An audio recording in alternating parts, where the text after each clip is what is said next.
All right, so if you've watched the other two videos, you've already learned with regard to electromagnetic radiation that the wavelength and the frequency, when multiplied together, will give you the velocity of that wave. And for EMR, the velocity is the speed of light,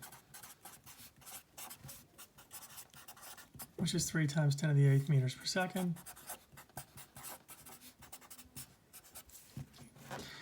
And also to find the energy of EMR, or of a photon of EMR, we use the formula E equals h times nu, or the frequency. H is Planck's constant.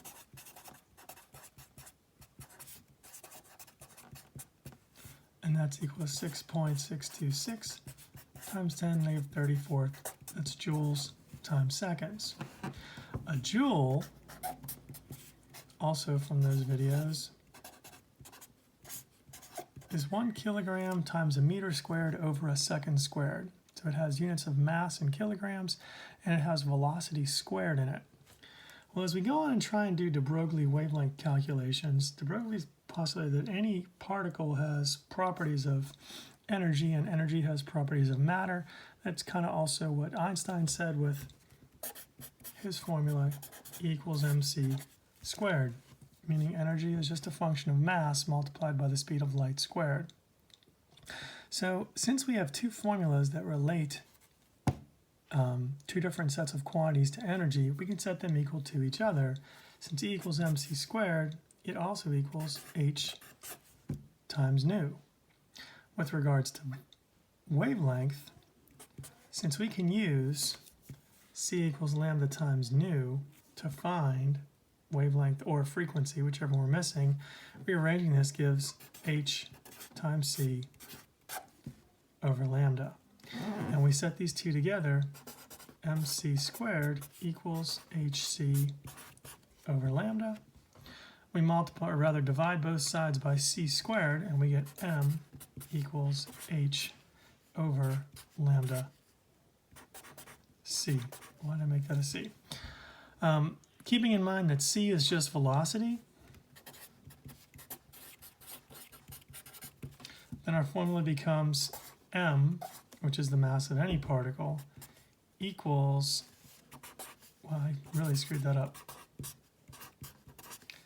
h over lambda times v. And if we want wavelength, then lambda equals h over mv. Since h has the units of joules in it, then our mass has to have the units of kilograms.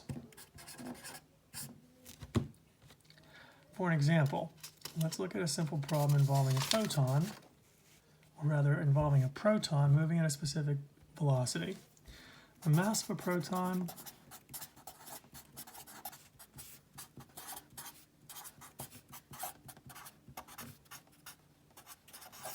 is 1.672 times 10 to the negative 27th kilograms. If a proton is traveling at, say, 350 meters per second, then what is its wavelength?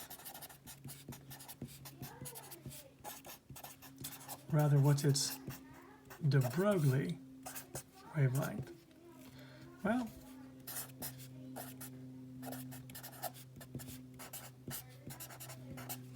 since our de Broglie wavelength is equal to h over mv, our velocity is meters per second.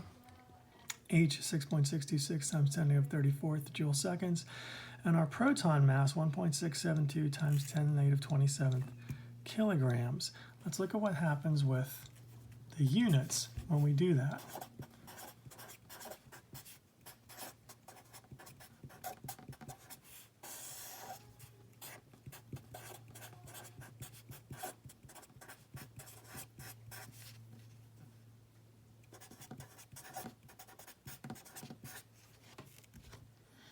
So we have kilogram meters squared per second squared. We have 350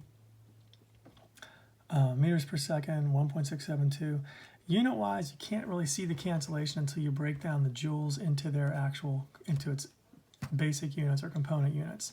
So our de Broglie wavelength then is going to be 6.626 times 10 to the negative 34th, and that's kilogram meters squared times seconds all over 1.672 times 10 negative 34, or negative 27 kilograms times 350 meters per second. And we never did put the meters squared per second squared, so the second squared goes on the bottom. Kilograms are going to cancel. 1 meter is going to cancel.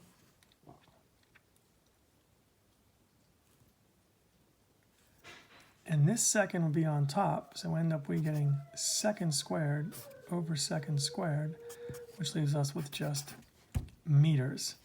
And then all we have to do is the math. And since it's a wavelength, that makes sense. Our math, again, using the scientific notation buttons, if you got that from the other videos, 6.626 times 10 to the negative 34th divided by 1.672 times 10 to the negative 27th divided by 350, and we'll put that in scientific notation, 1.13 times 10 negative 9th meters.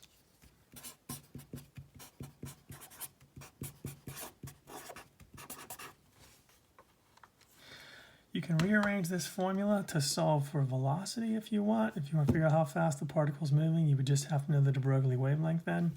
And you just rearrange the formula. Since lambda equals h over mv, then you would just put v equals h over m lambda. Keeping in mind, lambda has to be in just meters. You cannot use a prefix, metric prefix version of it. And your mass has to be in kilograms. And that's about it.